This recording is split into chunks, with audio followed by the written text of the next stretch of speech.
بسم اللہ الرحمن الرحیم۔ السلام علیکم دوستو، اللہ تبارک و تعالیٰ کی ذات نے انسان پر نماز دن میں 5 وقت فرض کی ہے اور اس کی فرضیت کے حوالے سے بہت ساری احادیث بھی موجود ہیں، اور اللہ تبارک و تعالیٰ نے قرآن پاک کے اندر بھی بیشتر جگہ پر نماز ادا کرنے کا حکم دیا ہے۔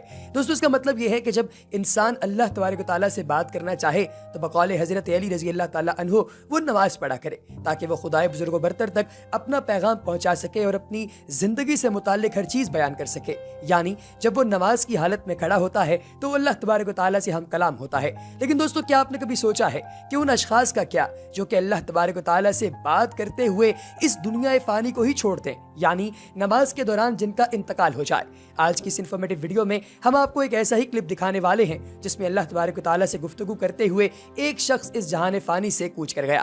دوستو، یہ کلپ آپ کو دکھاتے ہیں، اس سے پہلے یا پھر آپ کو سجدے کی حالت میں اگر امام کا انتقال ہو جائے تو کیا کرنا چاہیے، یہ بتانے سے پہلے اور یہ بتانے سے پہلے کہ نماز کی اہمیت کیا ہے، آپ سب احباب کو ایک دفعہ پھر سے خوش آمدید کہتے ہیں آپ کے اپنے چینل پیپل لائیو میں۔ دوستو، اگر آپ نے ابھی تک ہمارے چینل کو سبسکرائب نہیں کیا تو چینل کو سبسکرائب کیجئے، بیل آئیکن پر کلک کیجئے اور کمنٹ سیکشن میں اپنی قیمتی رائے کا اظہار ضرور کیجئے گا۔ دوستو، زیر نظر جو کلپ ہم آپ کو دکھانے والے ہیں اس میں دیکھیے کہ ایک مسجد کی سی سی ٹی وی کیمرہ کے اندر یہ ریکارڈ کیا گیا کہ اللہ تبارک و تعالیٰ کا ایک برگزیدہ بندہ نماز ادا کرنے کے لیے مسجد میں آتا ہے۔ دوستو، وہ پہلی رکعت ادا کرتا ہے، دوسری رکعت ادا کرتا ہے، جب وہ قعدے میں بیٹھتا ہے تو اللہ تبارک و تعالیٰ کی جانب سے اسے تقویت ملتی ہے اور وہ اپنی نماز کو مکمل کر کے دونوں جانب سلام پھیر لیتا ہے، اور جیسے ہی وہ سلام پھیرتا ہے ساتھ ہی اچانک اس کی حالت ایسے شو ہوتی ہے جیسے وہ کارڈیک اریسٹ کے اندر مبتلا ہوا، اور وہ اپنا سر اس طریقے سے نیچے کرتا ہے گویا سجدے کی حالت میں جا رہا ہے، اور اسی حالت میں اس کی جان نکل جاتی ہے۔ دوستو، یہ کتنے خوش نصیب لوگ ہیں جو خدائے بزرگ و برتر کے ساتھ گفت و شنید کرتے ہوئے اس دنیا فانی سے چلے گئے۔ یعنی خدائے بزرگ و برتر یہ چاہتے تھے کہ وہ اپنا مسئلہ اللہ تبارک و تعالیٰ کے سامنے پیش ہو کر بیان کریں، اور وہ پیشی خدائے بزرگ و برتر کے عرش کے نیچے تھی، یعنی اس دنیا فانی سے وہ کوچ کر گئے۔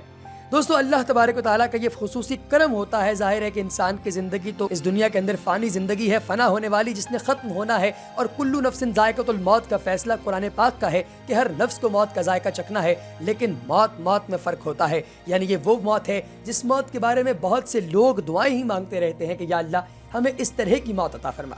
دوستو، نماز ایمان کے بعد اسلام کا اہم ترین رکن ہے۔ قرآن کریم اور احادیث شریفہ میں نماز کی اہمیت اور فضیلت کو کثرت سے ذکر کیا گیا ہے، جن میں نماز کو قائم کرنے پر بڑے بڑے وعدے اور نماز کو ضائع کرنے پر سخت وعیدیں وارد ہوئی ہیں۔ یہاں بعض آیات اور احادیث شریفہ کا آپ کے سامنے میں ذکر کرتا چلوں۔ جو کتاب آپ علیہ الصلوۃ والسلام پر وحی کی گئی ہے اسے پڑھیے اور نماز قائم کیجیے، یقیناً نماز بے حیائی اور برائی سے روکتی ہے۔ یہ آیت مبارکہ ہے سورہ العنکبوت کی 45 نمبر۔ نماز میں اللہ تعالیٰ نے یہ خاصیت و تاثیر رکھی ہے کہ وہ نمازی کو گناہوں اور برائیوں سے روکتی ہے، مگر ضروری ہے کہ اس پر پابندی سے عمل کیا جائے اور نماز کو ان شرائط اور آداب کے ساتھ پڑھا جائے جو نماز کی قبولیت کے لیے ضروری ہے۔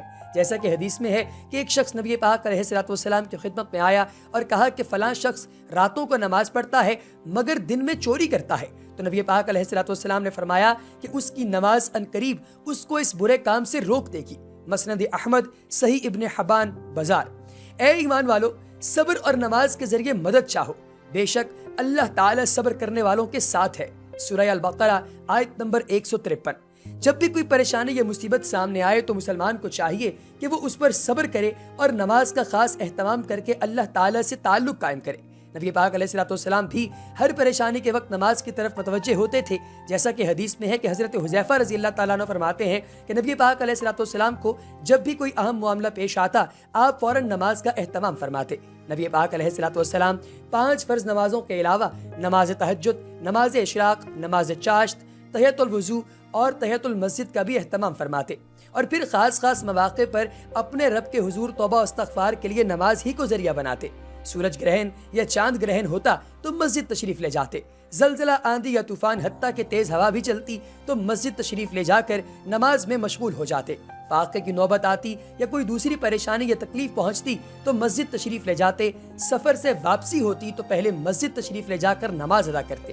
اس لیے ہمیں بھی چاہیے کہ نماز کا خاص اہتمام کریں، اور اگر کوئی پریشانی یا مصیبت آئے تو نمازوں کی ادائیگی اور صبر کے ذریعے اللہ تعالیٰ سے مدد مانگے۔ یہ چیز شاق اور بھاری ہے مگر اللہ تعالیٰ سے ڈرنے والوں کے لیے مشکل نہیں۔ سورہ البقرہ آیت نمبر 45۔ اللہ تعالیٰ نے فرما دیا کہ میں تمہارے ساتھ ہوں اگر تم نماز قائم رکھو گے اور زکوٰۃ دیتے رہو گے۔ سورہ المائدہ آیت نمبر 16۔ یعنی نماز کی پابندی کرنے سے بندہ اللہ تعالیٰ کے بہت زیادہ قریب ہو جاتا ہے، جیسا کہ نبی پاک علیہ الصلوۃ والسلام نے فرمایا بندے کو اللہ تعالیٰ کا سب سے زیادہ قرب سجدے کی حالت میں حاصل ہوتا ہے۔ غرض اللہ تعالیٰ کے احکام کو بجا لانے، خاص کر نماز کا اہتمام کرنے سے اللہ تعالیٰ بندے کے ساتھ ہو جاتا ہے۔ یقیناً ان ایمان والوں نے فلاح اور کامیابی پائی جو اپنی نماز میں خشوع کرتے ہیں اور جو اپنی نمازوں کی خبر رکھتے ہیں۔ یہی وہ وارث ہیں جو جنت الفردوس کے وارث ہوں گے، جہاں وہ ہمیشہ رہیں گے۔ دوستو، اللہ تبارک و تعالیٰ کی ذات نے ان آیات میں کامیابی پانے والے مومنین کی 6 صفات بیان کی ہیں۔ پہلی صفت خشوع و خضوع کے ساتھ نماز ادا کرنا، اور آخری صفت پھر نمازوں کی پوری طرح حفاظت کرنا۔ اس سے ظاہر ہوتا ہے کہ نماز کا اللہ تعالیٰ کے پاس کیا درجہ ہے اور کس قدر محترم شان چیز ہے کہ مومنین کی صفات کو نماز سے شروع کر کے نماز پر ہی ختم فرمایا۔ اس کے بعد اللہ تعالیٰ نے ارشاد فرمایا کہ یہی وہ لوگ ہیں جو جنت کے وارث یعنی حقدار ہوں گے۔ جنت بھی جنت الفردوس جو جنت کا اعلیٰ حصہ ہے، جہاں سے جنت کی نہریں جاری ہوئی ہیں۔ غرض جنت الفردوس کو حاصل کرنے کے لیے نماز کا اہتمام بے حد ضروری ہے۔ بے شک انسان بڑے کچے دل والا بنایا گیا ہے، جب اسے مصیبت پہنچتی ہے تو ہڑبڑا اٹھتا ہے، اور جب راحت ملتی ہے تو بخل کرنے لگتا ہے۔ مگر وہ نمازی جو اپنی نمازوں کی پابندی کرتے ہیں اور جو اپنی نمازوں کی حفاظت کرتے ہیں، یہی لوگ جنتوں میں عزت والے ہوں گے۔ سورہ المعارج آیت نمبر 19 سے 35۔ ان آیات میں جنتیوں کی 8 صفات بیان کی گئی ہیں جن کو نماز سے شروع اور نماز ہی پر ختم کیا گیا ہے۔ معلوم ہوا کہ نماز اللہ تعالیٰ کی نظر میں کس قدر محترم بشان عبادت ہے۔ رسول اللہ صلی اللہ علیہ وآلہ وسلم نے ارشاد فرمایا قیامت کے دن آدمی کے اعمال میں سب سے پہلے فرض نماز کا حساب لیا جائے گا۔ اگر نماز درست ہوئی تو وہ کامیاب و کامران ہوگا، اور اگر نماز درست نہ ہوئی تو وہ ناکام اور خسارے میں ہوگا۔ ترمذی، ابن ماجہ، نسائی، ابو داؤد اور مسند احمد میں یہ حدیث موجود ہے۔ حضرت عبداللہ بن مسعود رضی اللہ تعالیٰ عنہ فرماتے ہیں کہ میں نے رسول اللہ صلی اللہ علیہ وآلہ وسلم سے دریافت کیا کہ اللہ کو کون سا عمل زیادہ محبوب ہے؟ آپ علیہ الصلوۃ والسلام نے ارشاد فرمایا نماز کو اس کے وقت پر ادا کرنا۔ حضرت عبداللہ بن مسعود رضی اللہ تعالیٰ عنہ فرماتے ہیں میں نے کہا اس کے بعد کون سا عمل اللہ تعالیٰ کو سب سے زیادہ پسند ہے؟ تو آپ علیہ الصلوۃ والسلام نے فرمایا والدین کی فرما برداری۔ حضرت عبداللہ بن مسعود رضی اللہ تعالیٰ عنہ فرماتے ہیں کہ میں نے کہا کہ اس کے بعد کون سا عمل اللہ کو زیادہ محبوب ہے؟ تو آقا دو جہاں علیہ الصلوۃ والسلام نے فرمایا اللہ کے راستے میں جہاد کرنا۔ بخاری اور مسلم شریف میں یہ حدیث موجود ہے۔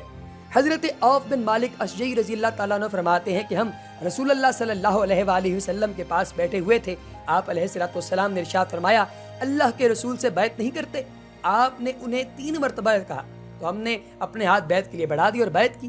ہم نے کہا اللہ کے رسول ہم نے کس چیز پر بیعت کی؟ آپ علیہ الصلوۃ والسلام نے فرمایا صرف اللہ کی عبادت کرو، اس کے ساتھ کسی کو شریک نہ کرو اور نمازوں کی پابندی کرو۔ اس کے بعد آہستہ آواز میں کہا لوگوں سے کسی چیز کا سوال نہ کرو۔ یہ حدیث مبارکہ نسائی، ابن ماجہ، ابو داؤد اور مسند احمد میں موجود ہے۔